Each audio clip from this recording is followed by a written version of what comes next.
Sagung Renggah Kakung Putri Satu Bagio Mulyo tasih serengan Dwi Laras ora neko ingkang sampun magar serangan Ikban Audio ugi kadukung Mustika Video Syuting live streaming lumantar Blura TV Sriono Syuting nggih.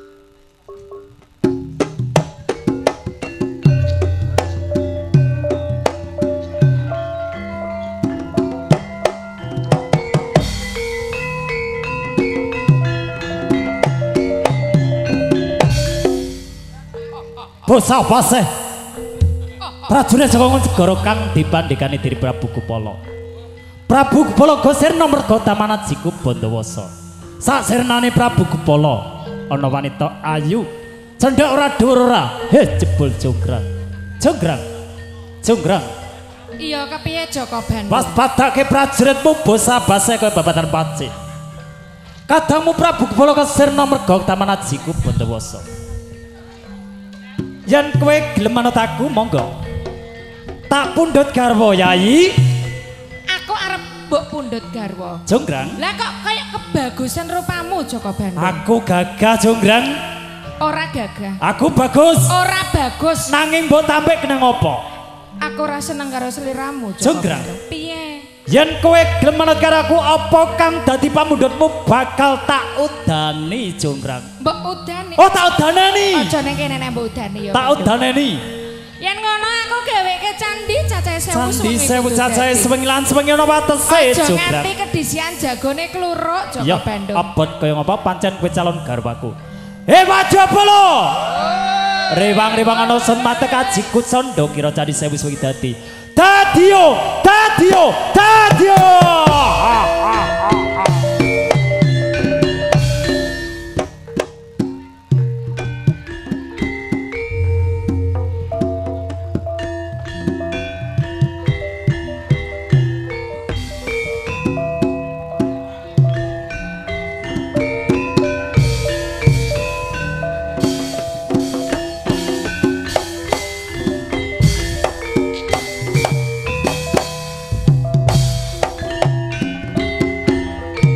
Ha, just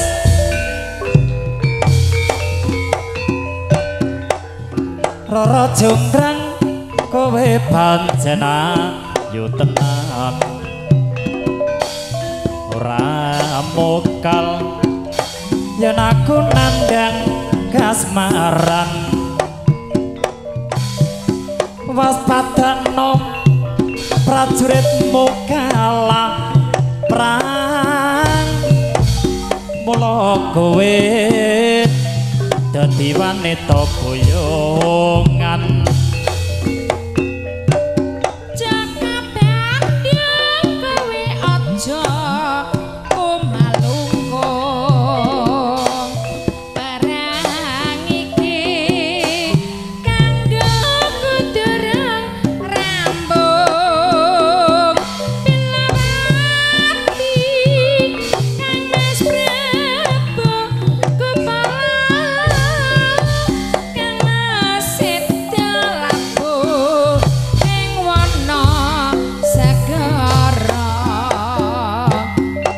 tobat-tobat kowe wanita keparat ora ngerti yen Bandhu lanange jagat putra ratu Pengging Prabu Damarmaya aku duwe Aji Sakti Bandawasa Rara Jonggrang manuta sun pundhut garwa Jaka Bandhu aku duwe rebana candi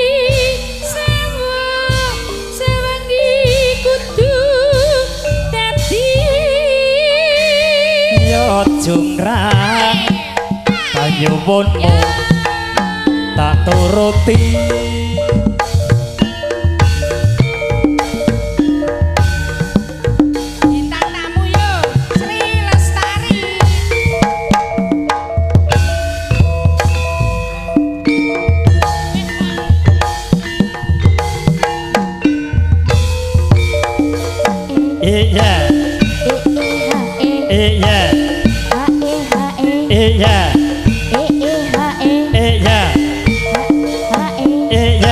Hop.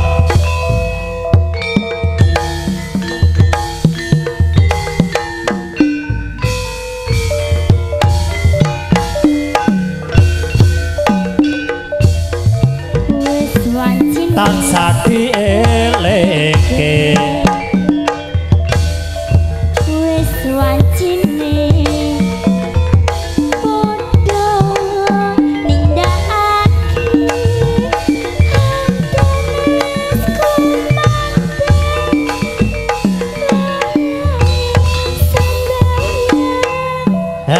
hae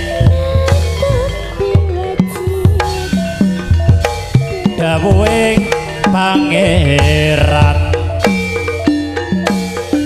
salat dadi jagake agama limang wektu kudu tansah dijaga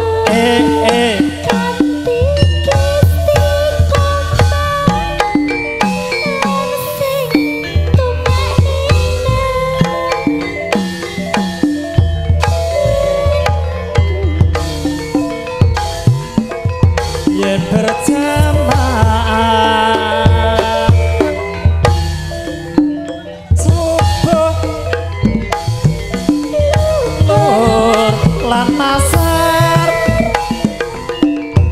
salat sayekti ngedoke tindak mungkar magrib lan isya jangkepe prayogane sunai sembrono iku perintah agama ngelingono ning donya mung sabar lan tawakal pasrah sing kuwasa yen kepareng besok munggah swarga yo purna sampun paripurna sugeng pembagian pagi dalu tasih serangan keluarga agung pagiban nyutwi laras ora teko ingkang sampun pakai serangan Iqban Audio ugi kadang mustika video syuting sekali joyo selamyo dewun wabillahi taufiq walhidayah. Wassalamualaikum warahmatullahi wabarakatuh.